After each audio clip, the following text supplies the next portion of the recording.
Oi, gente! Bom que é gravado, né, galera? É, graças a Deus.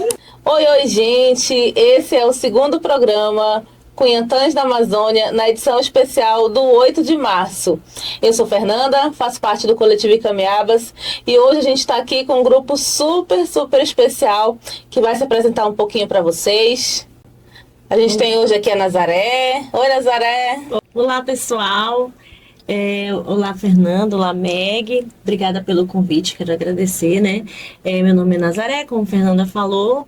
Estou como advogada do Centro de Referência Especializado de Assistência Social, que é o CREAS, que trabalha com demandas, né, de violações de direitos, inclusive violações de direitos contra as mulheres. A gente está aqui também hoje com a Meg, que vai dar um oi para vocês. Oi, pessoal, tudo bem? Estamos aqui com mulheres importantes, né? No especial do Dia das Mulheres. Eu me chamo Meg, sou presidente do coletivo Icamiabas, que é um coletivo justamente que cuida dessa parte, né, da área das mulheres. E hoje nós vamos bater aqui um papo muito descontraído e muito legal. Então, gente, como eu já disse, esse é o segundo programa dessa temporada do Cunhantãs da Amazônia, né? E a gente recebeu esse convite super especial da Casa do Rio de estar aqui hoje para fazer esse programa especial do dia 8 de março, que é o Dia Internacional da Mulher. E quando a Raquel trouxe esse convite, logo de cara a gente pensou em te convidar, Nazaré, te trazer para esse papo, mas não vi com nada muito engessado, né? Uhum. A ideia é justamente fazer um bate-papo, porque nós, enquanto coletivo, enquanto mulheres, enquanto sociedade, a gente está em movimento todo o tempo, né? E em qualquer frente que a gente esteja, a gente entende que nós estamos fazendo também militância de direitos da mulher, seja no CREAS, seja enquanto Icamiabas, seja lá no trabalho, no comércio, em qualquer lugar. Então, novamente, muito felizes com o convite da Casa do Rio e trazer um pouco dessa conversa, né? Que a gente sabe, a gente tem muito orgulho, né? Um orgulho ferrenho dos movimentos de mulheres do nosso município. O Careiro é um município muito potente, né? Nós temos diversas associações que são presididas por mulheres. Normalmente, quando tem algum momento coletivo, que a gente vê a força dessas mulheres, principalmente no campo, na zona rural. E até nas associações que não são presididas por mulheres, a maioria delas tem uma mulher ali que está nessa posição de influência, de organização, de tocar mesmo esse processo. E falar do Dia Internacional da Mulher é muito além daquilo que a gente está sempre... É uma data que sempre o pessoal leva muito pro lado dos presentes, né? Das flores, dos bombons. Claro que nós amamos, né, Nazaré? Ganhar flores, ganhar bombons. Mas não é só isso, né? É uma data também que a gente usa para relembrar, né? Para reforçar a importância das mulheres na nossa sociedade. Uhum. Exatamente. O Dia das Mulheres vem nos trazer essa retrospectiva relacionada aos direitos das mulheres, né? Na verdade, é isso que os direitos humanos, né, voltados especialmente para as mulheres, é mostrar que a mulher, né, enquanto pessoa, ser humano, é importante para a sociedade com todas as suas nuances, né? E aí o Dia da Mulher, ela vem trazer isso para a gente, esse dia de lembrar, de comemorar, né, que é o dia de comemorar o dia de muitas lutas, né, de muitas mulheres que perderam inclusive suas vidas ali lutando pelos direitos de votar, direito de servir, direito de trabalhar, direitos iguais, né? E a gente vem, né, trazer um pouquinho sobre o nosso dia a dia, como é que é o trabalho, né, com as mulheres, né, trazendo toda essa retrospectiva de importância que é essa potência chamada mulher. Nasa, fala um pouco pra gente como é que é esse teu atendimento dentro do CREAS. Primeiro de tudo, né, o que é o CREAS, como é que ele está posto dentro desse espaço de enfrentamento à violência contra a mulher? O CREAS, ele é uma unidade da assistência, né, da assistência social, que trabalha a questão das violações de direitos. Então, por exemplo, nós temos o CRAS, que trabalha a vulnerabilidade social. Então, é aquele público que ele está com um guarda-chuva verde, né, ali e tal, está numa situação de vulnerabilidade. O CREAS, ele já está com o guarda-chuva já amarelo. A gente traz um pouco a questão do semáforo, né, das atenções. Então, quando o CREAS é acionado, é porque os vínculos já estão quase sendo rompidos dentro do âmbito familiar, porque a gente trabalha a centralidade, né, da família. E aí a gente trabalha essa questão, ou a mulher, ou a criança, ou o idoso que está sofrendo algum tipo de violação de direitos dentro daquele âmbito familiar, né? E trabalhamos vínculos, né? Trabalhamos a questão da orientação dos direitos, trabalhamos toda a parte relacionada à assistência social, documentos, a parte também que a psicóloga atende, a psicóloga social, para verificar a necessidade de um encaminhamento para a rede, né? De psicoterapia, né? Trabalhamos também a questão do empoderamento feminino, com certeza, porque quando as mulheres chegam para nós, por exemplo, uma demanda espontânea, ela vai até o CREAS, ela quer uma orientação, que ela está sofrendo algum tipo de violência, e aí lá nós fazemos o atendimento, geralmente quando é assim, quando é inicial, nós fazemos o atendimento das 3 técnicas juntas, que é a psicóloga, a assistente social e eu como advogada. Então nós acolhemos aquela mulher, né, ouvimos e orientamos quais são as vias que ela pode acessar para poder ter os seus direitos garantidos. Então, é assim que nós trabalhamos no CREAS, né? Se for necessário ser inserida num serviço, a gente insere, que a gente tem um PAEF, que é um serviço dentro do CREAS, voltado para todo tipo de violência contra a criança, contra o idoso e também contra a mulher, que a gente vai trabalhar ali aquele projeto de vida com aquela pessoa que sofreu a violência, né? Que está sofrendo, que tem algum direito violado. E aí a gente passa a trabalhar o projeto de vida dela, a questão do empoderamento, dos encaminhamentos para a saúde, para a educação, para toda uma situação, trabalha a família, né, e os vínculos. Então é um trabalho um pouco complexo, mas é um trabalho que, bem feito, ele gera muitos resultados. E muito legal a gente ver a importância, quando tu fala desse atendimento conjunto, né? Uhum. É bom ver que tem uma equipe, né? Uma equipe muito bacana que pode atuar em diversas frentes. Uma rede, né? Quando Isso. essa rede funciona, tudo, né? Funciona bem.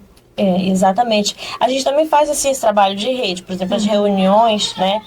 Por exemplo, CRAS, CREAS, a rede socioassistencial. Aí nós temos também o pessoal da Secretaria da Mulher, né, que trabalha com essa demanda para todas as mulheres, não só mulheres vítimas de violência, mas para os direitos das mulheres, ali para fomentar essa política, né, voltada para a mulher.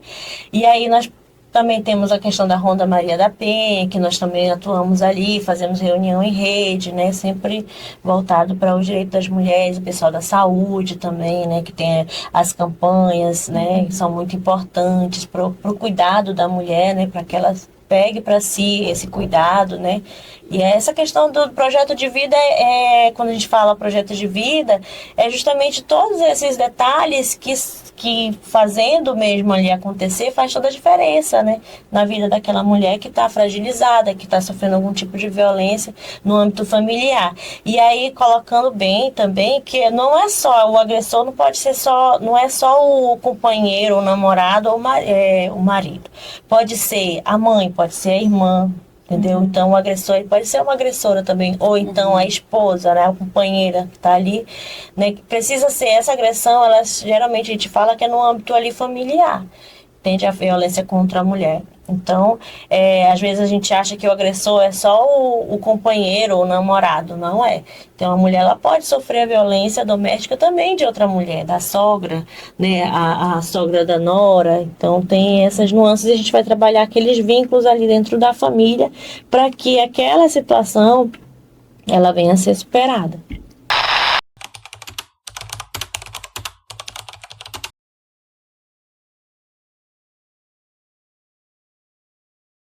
E o quanto é importante a gente saber, né, dessas informações, ter acesso a essas informações, porque normalmente o que acontece? Você vê algum caso relacionado à violência doméstica, a primeira coisa que as pessoas dizem é vá na delegacia, medida protetiva. Claro que isso é um ponto importante, Sim. né? Normalmente é o ponto inicial. Mas o depois, né, o durante, ele também é importante, né? É vital, porque é onde essa mulher vai se reconstruir, né? E a gente teve aqui, inclusive, nesse mesmo estúdio, outro dia no Central da COP, falando sobre a questão da justiça climática, né? O Coletivo Caminhabas trazendo esse tema da justiça climática. E de todas as formas isso está vinculado, né? Porque o nosso município ele é majoritariamente rural, ele é composto principalmente de comunidades e quando a gente quando a gente conversa com essas mulheres, a gente percebe que são informações como essas que ainda não chegam, né, Meg? Essa parte ainda da nossa população, ela não tem ainda tanto acesso, né? Apesar de a gente dizer que está no universo hoje, onde tudo é rede social, tudo é muito popularizado, né? Tem muitas pessoas que não têm esse acesso, né? Sim. Principalmente as mulheres, né? É interessante também a Fernanda falar nisso, porque existem casos de mulheres que a gente já atendeu, às vezes nem vêm da delegacia, elas vêm direto com a gente, que elas nem entendem que elas estão numa situação de violência. Sim. Né? É o caso da violência, por exemplo, psicológica, né? Que às vezes ela é xingada, a autoestima dela é colocada embaixo, entendeu? A violência patrimonial também.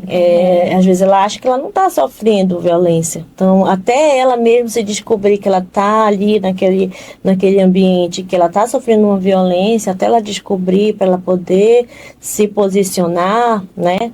É um processo. E é interessante a gente falar sobre isso também, né? O se preparar para se posicionar às vezes, né? Tem algumas outras questões também que a gente acaba não identificando como violência, mas que de alguma forma são. E nesses momentos, tipo 8 de março, esses assuntos normalmente vêm à tona, né? Coisas que acontecem muito em ambiente de trabalho, aquele tratamento diferente, às vezes de um chefe para com uma colega, trata o colega homem de uma forma e a colega mulher de outra, né?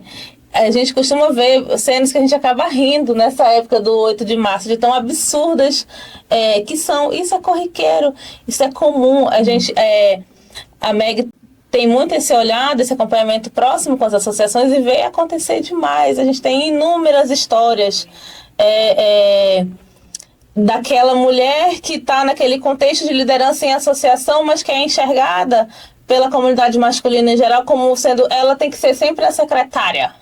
Ela tem que ser a resolutiva. Nunca presidente, né? Nunca exercer um cargo maior de liderança, entendeu? E quando exerce um cargo de liderança, sempre tem aquela pessoa para colocar para baixo, para dizer, não, porque ela é mulher, ela não consegue, né? Ela não consegue isso, não consegue chegar na meta, alcançar objetivos, né?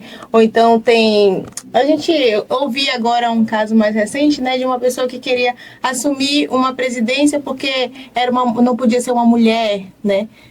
Entendeu? Então, assim, a gente passa por isso por ser mulher, né? Por ser mulher. E exige-se muito que a mulher esteja lá, numa posição resolutiva, onde ela tem que resolver as demandas. Ela tem que ser a secretária. Ela que resolve, ela que faz tudo, mas nunca na posição de liderança, entendeu? Os méritos. Isso, E quando você ousa, às vezes, receber esse mérito, meu Deus, por que você é assim? Mas que pessoa? Por que essa pessoa é assim?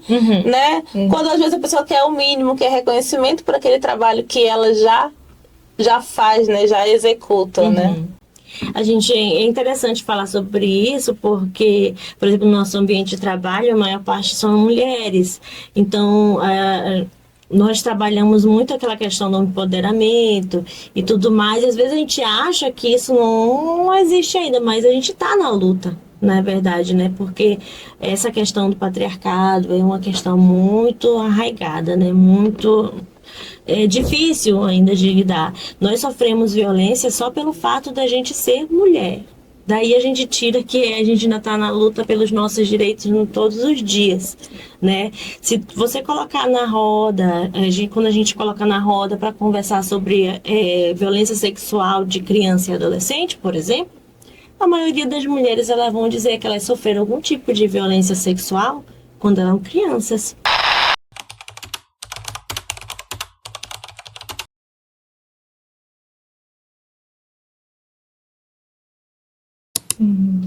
Entendeu? O que mostra muito que as mulheres, ela é uma vida de muita luta. Sim, só pelo fato de ser mulher, ela sofreu uma violência sexual. né? Alguém que ofereceu um brinquedo para pegar nas partes íntimas, alguém que quis ver o corpo daquela mulher, daquela mulher ainda quando era criança. Então, assim, a gente percebe os traumas que são carregados por essas mulheres até hoje.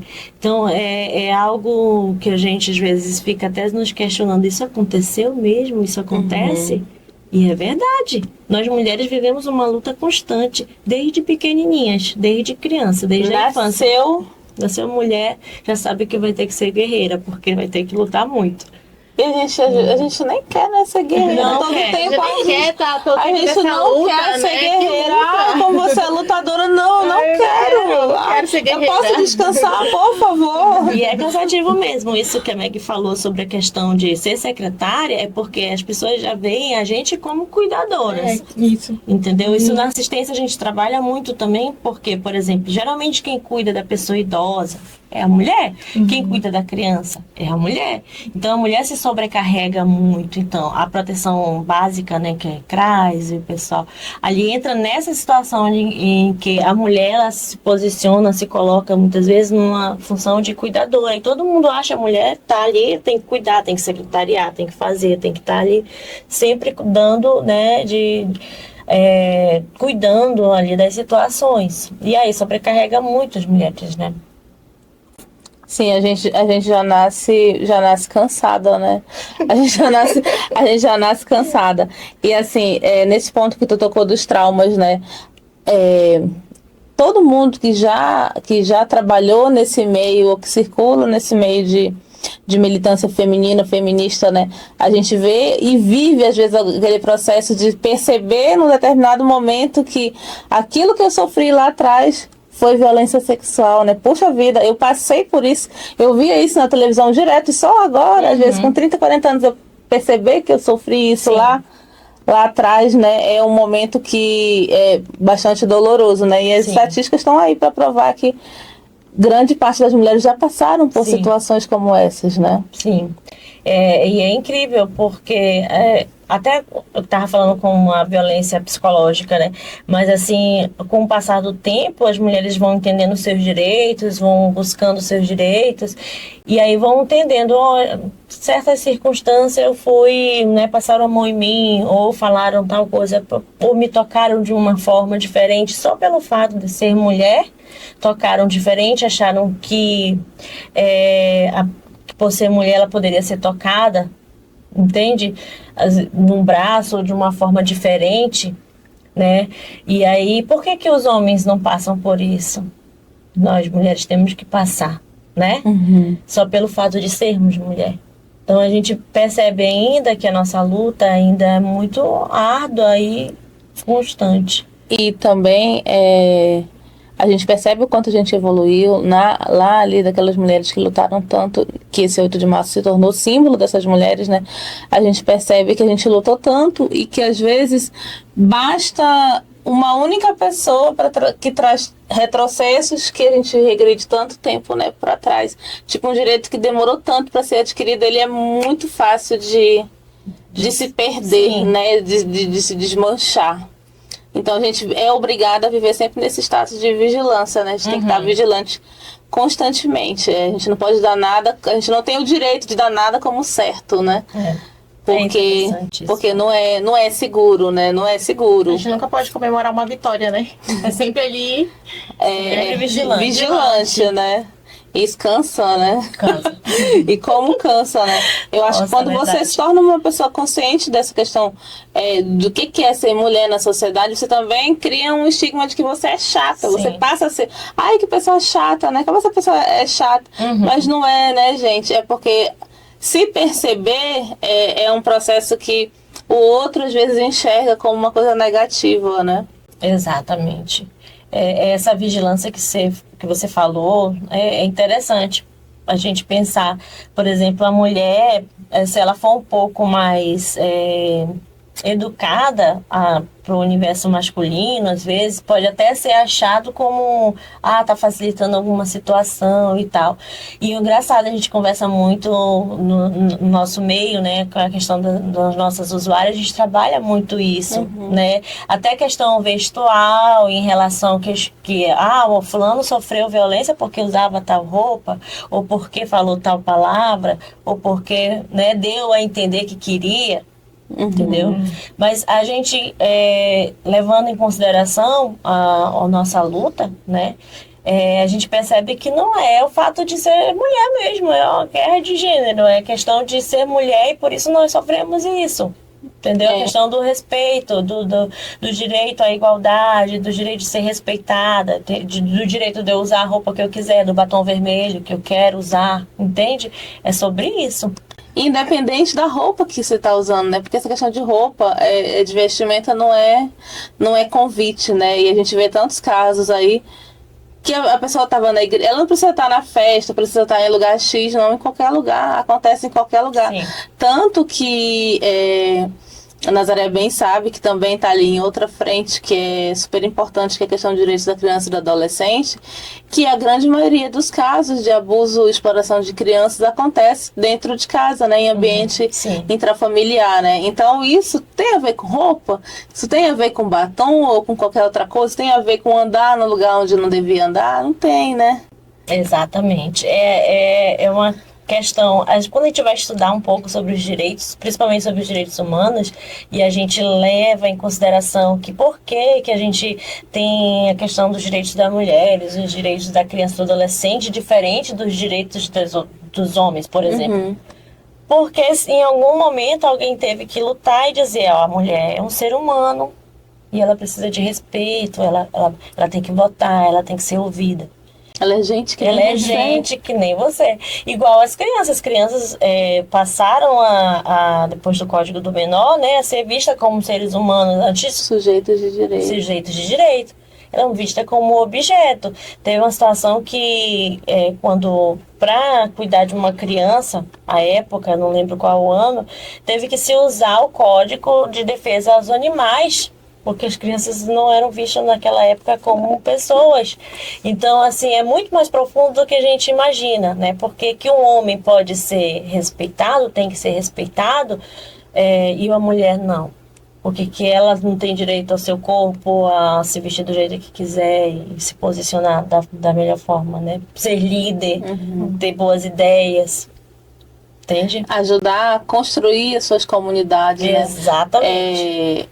E é algo que a gente tem que reforçar sempre, que o Careiro ele foi construído por mulheres, ele é construído diariamente por mulheres, né? É a força dessas mulheres que movimenta todo dia a nossa zona rural, principalmente, não que na zona urbana também, né?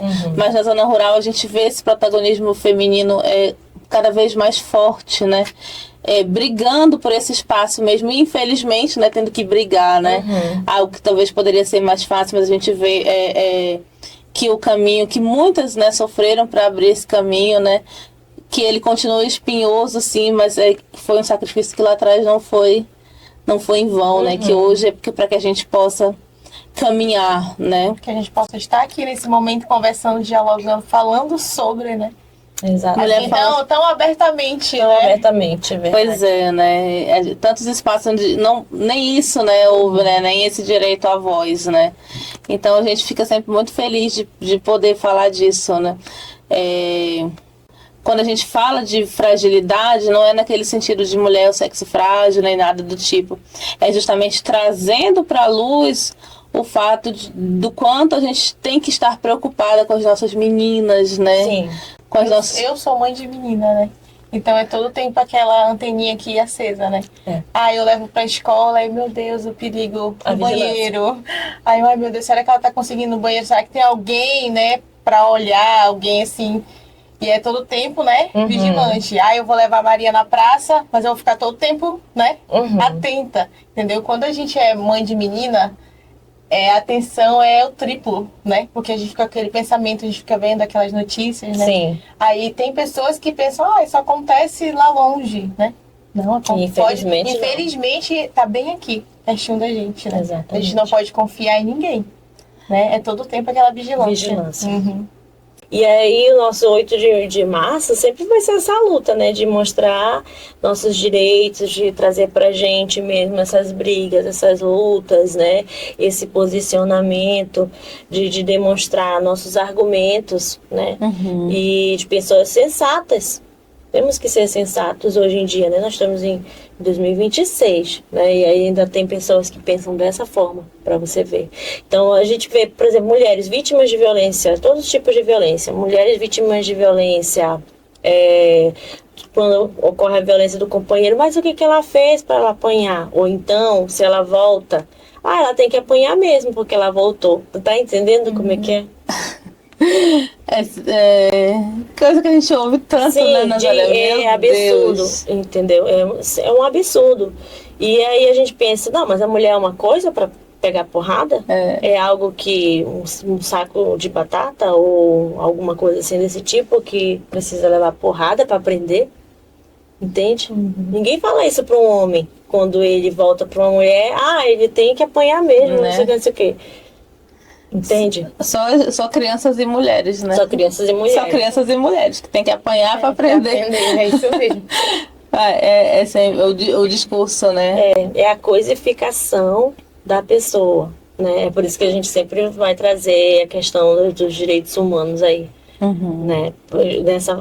Nessa vertente, que não é coisa, nós não somos coisas, criança não é coisa, nós somos pessoas e merecemos respeito, merecemos, né, nossos direitos garantidos, nós queremos voz, nós queremos posicionar. A gente quer bombom, a gente quer flor, mas a gente quer, acima de tudo, respeito, né? A gente quer respeito, a gente quer igualdade de direitos, a gente não quer ser melhor do que ninguém, né? Exatamente. Alguns homens ainda vivem nesse pensamento tosco, arcaico lá, de que feminista quer ser melhor mais do que o homem, né? Gente, esse foi mais um episódio do Cunhantãs da Amazônia. Eu, Fernanda, do Coletivo Icamiabas, Nazaré, do CREAS, e Meg Ribeiro, também do Coletivo Icamiabas. A gente agradece a audiência de vocês e vem muito mais por aí. Obrigada, quero agradecer pelo convite, é uma honra, né, falar sobre mulheres, falar sobre criança, eu amo esse assunto, né, e é uma bandeira, com certeza, né, nossa, e principalmente porque a gente atende os casos de violência contra a mulher, a gente atende mulheres fragilizadas, né, então esse 8 de março a gente levanta muito essa bandeira para reafirmarmos que nós somos mulheres, somos seres humanos, queremos respeito, nós merecemos, né, o respeito, queremos nossos direitos garantidos. Obrigada. E é isso, pessoal. A gente teve um bate-papo muito descontraído, né? O 8 de março, ele é um dia de memória, um dia de conscientização e de luta. E nós tivemos esse bate-papo descontraído. Nós queremos aqui agradecer a Casa do Rio pelo convite e esperamos voltar mais vezes. Obrigada.